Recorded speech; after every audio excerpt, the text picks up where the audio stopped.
আমার ঘরোয়া জীবন কাহিনীতে তোমাদের সবাইকে স্বাগত জানাই। আশা করছি তোমরা সবাই ভালো আছো। আবারও শ্বশুর বাড়িতে চলে এসেছি এবং বাড়ি থেকেই ভিডিওটা দিচ্ছি। আর সকালের আকাশটা এত সুন্দর লাগছে, তাই ভাবলাম একটু ক্যামেরা বন্দি করি। মেঘ আছে, রোদ্দুর আছে, হয়তো বৃষ্টি বেলার দিকে নামবে। শ্রাবণের শেষ বলে কথা। আমি চলে এসেছি রান্নাঘরে একটু আলু ভাজবো বলে। তার সাথে একটা কারকল নিয়ে নিয়েছি ভাজ।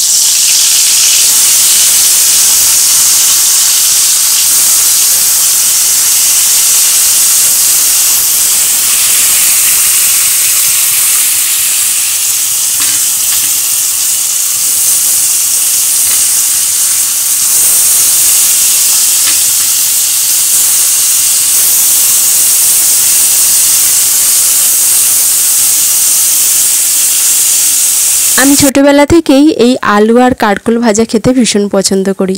এটা তাড়াহুড়ো করে গোল গোল করে কেটে নিয়ে ভাজছি যাতে তাড়াতাড়ি হয়ে যায়। তবে চিড়ে চিড়ে করে ঝিরিঝিরি যে আলু ভাজা তার সাথে কারকল ভাজা, ওটা আরও বেশি ভালো লাগে।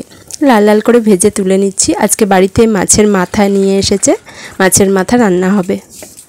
আর মাছের মাথাগুলো এতটাই সাইজে বড় বড়, আমি আবার জিজ্ঞাসা করছিলাম কাতলা মাছের মাথা না রুই মাছের মাথা। আমার শাশুড়ি মা বলল রুই মাছের মাথা। কাতলা মাছের মাথাটা নিয়ে আসতে চায় না, কারণ কাতলা মাছের মাথা নাকি দেখতেই বড় হয়, সেটা টেস্ট বেশি হয় না। ওই কারণে আমাদের যখনই কিনে নিয়ে আসে রুই মাছের মাথা নিয়ে আসে। আর যখন মুগের ডাল হয় বাড়িতে, তখনই কাতলা মাছের মাথা নিয়ে এসে মুগের ডাল হয়। আজকে যেহেতু শুধু মুড়োর একটু রসা কষা করবে, তাই এই রুই মাছের মাথা নিয়ে এসেছে। আবার বাড়িতে যদি মুড়ি ঘন্ট করে তখনও রুই মাছের মাথাই নিয়ে আসে। ধোয়া হয়ে গেছে, ভালো করে ধুয়ে রেখে দিয়েছে, নুন হলুদ মিশিয়ে। তারপরে রান্নাটা করবে আমার শাশুড়ি মাই করবে। আর এই মাছের মাথা রান্না করা আমি আমার শাশুড়ি মায়ের থেকেই শিখেছি। একেবারে তোমাদের সামনে চলে এলাম, দুপুরবেলা ভাত নিয়ে বসে পড়েছি। সাথে আছে এই মাছের মাথা রান্না, কষা কষা একদম শুকনো করে বেশ মশলা দিয়ে করেছে। আর আছে বাঁধাকপির তরকারি, ডাল আছে, ডালটা আর নিলাম না। আমি এই বাঁধাকপির তরকারি দিয়ে ভালো করে ভাত মিশিয়ে আর এই মাছের মাথাটা দিয়ে খাবো। মাছের মাথার মধ্যে যে ঘি অংশটা আছে সেটা কিন্তু বেশ সুন্দর লাগে খেতে। আর বাঁধাকপির তরকারিটা সেই হয়েছিল। আমাদের নিরামিষ বাঁধাকপির তরকারি করে, তবে ভীষণ ভালো লাগে। আমার মা বাড়িতে এই মাছের মাথা দিয়ে বাঁধাকপির তরকারি ভীষণ সুন্দর করে। এখানে যদিও করে না, কারণ মাছের মাথা দিয়ে খুব একটা কেউ খেতে চায় না। আমি দুপুরবেলা খেয়ে দিয়ে উঠে বসে পড়েছি আমের আচার নিয়ে, আর আমার মা করে পাঠিয়ে দিয়েছিল।